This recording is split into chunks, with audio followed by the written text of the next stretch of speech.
Welcome. So today we're going back maybe to our, our roots a little bit. I don't know. And we're going to just do a tasting of a beer that I brewed for a tasting exam that one of our club members hosted. I think he was a proctor for. So I'd never done, this is a best bitter. So for those of you that remember, I think it's category 11, and then there's A, B, and C. Category A is ordinary bitter, category B, best bitter, and C is strong bitter, special bitter. Which is ESB. ESB, right. If ESB wasn't a trademark owned by Fuller's. Yeah. And if you can ever create an ESB, like an ESB, you are a wizard, because that is almost impossible. So you mean exactly like a Fuller's clone? Yeah. That's just, I mean, the way they get that toffee flavor. Oh, Fuller's, if you haven't had Fuller's beers, period, go get them. Yeah, really delicious beer. So they're so their ESB is amazing. This is their London Pride is their best bitter kind of clone, and then I think one called Cheswick's is their ordinary bitter. Yeah, it's like so. Anywho, so anyway, I'd never done. I think I'd done a few ESBs. They turned out okay, so I was like, let's keep on with the British theme, and did I told them I'd do a best bitter, so here it is. So the thing about this one is, we saw, I think you pointed me to, somebody on Twitter had posted books from Fuller's on their recipes. So it was actually like the log for the day, what they put into the batch, and So now their process is totally different. They still do partigyle for creating their, and it's not super complicated, but it's nothing I want to do. Yeah, it's not something most homebrewers. Yeah. I mean, we've been trying to organize one for a while, and it's just, I mean, to get the numbers to work out, and then to get 3 people, if you're doing 3 batches of beer, and so. Yeah, because they make those 3 that I just talked about: ESB, London Pride, and Cheswick's. I can never remember the name. They do from the same mash. Yeah. So it's kind of crazy. Well, and if you're interested in the partigyle, we did a video on that. We'll throw a link into the show notes, as well as a link to that Twitter page if I can find it again.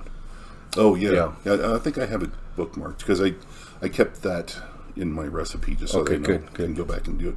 So anyway, speaking of which, what I did was I just took that recipe and kind of scaled it down to 5 gallons, and there we go. This is how it turned out. So it cleared up really nicely. Yeah. I know when you're pouring it, it looked real nice. It has a nice head on it. And it's still sticking around. It's been a little while since we poured these. Yeah. Nicely bitter. Nicely bitter. Yeah, it's not IPA bitter, but it's something I would think. I've never been, but I think it's something you'd find in a kind of in a pub somewhere. I should have clarified that. Nicely bitter by British standards. Yeah. So, and this has kind of died down a little bit since, because this is, gosh, I don't remember when I brewed this. I think the beginning of November maybe, and it's now end of December, so it's been 2 months. So it's it's starting to kind of mellow a little bit, which is fine by me. I think it's still, I actually quite enjoy it. Yeah, no, I would too. I got the chocolate right off the bat in the nose. Did you? Nice malt aroma to it, like caramel. Yeah. So the recipe, it's very simple. I did 4.5 gallon batch because I ferment in kegs, so keeping it at 4.5 gallon. So I did 6 pounds 5 ounces of the Golden Promise. I think this might work a little bit better with Maris Otter. I don't know, either one. Maybe. I think 10 ounces of Crystal 150, 2 ounces of chocolate malt, and then for hops I did 1 ounce of Target and 4/10 of an ounce of Challenger at 60 minutes, half an ounce of Challenger at 3 minutes, and then also half an ounce of EKG, East Kent Goldings, at 3 minutes.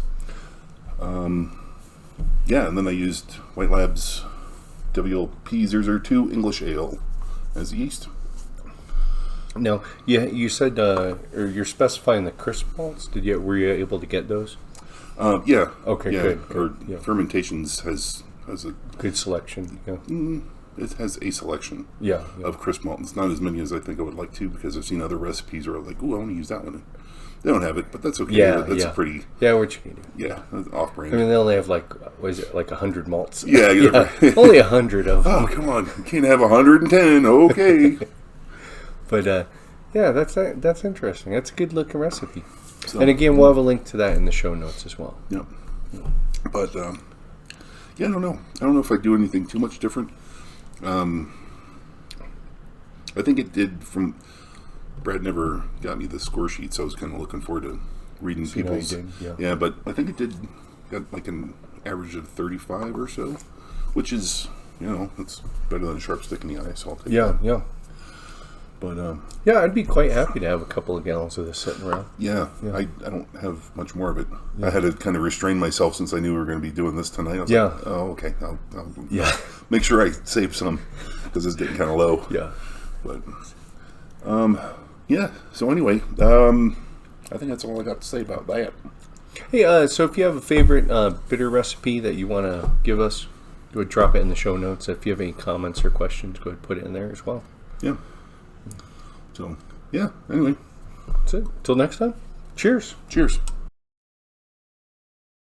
Thanks for watching our video. Check out our website at coloradobrewtalk.com for more great content. While you're there, be sure to leave us a comment or drop us a line with your thoughts. You can also find us on Facebook and Twitter at CO Brew Talk, or follow the links below.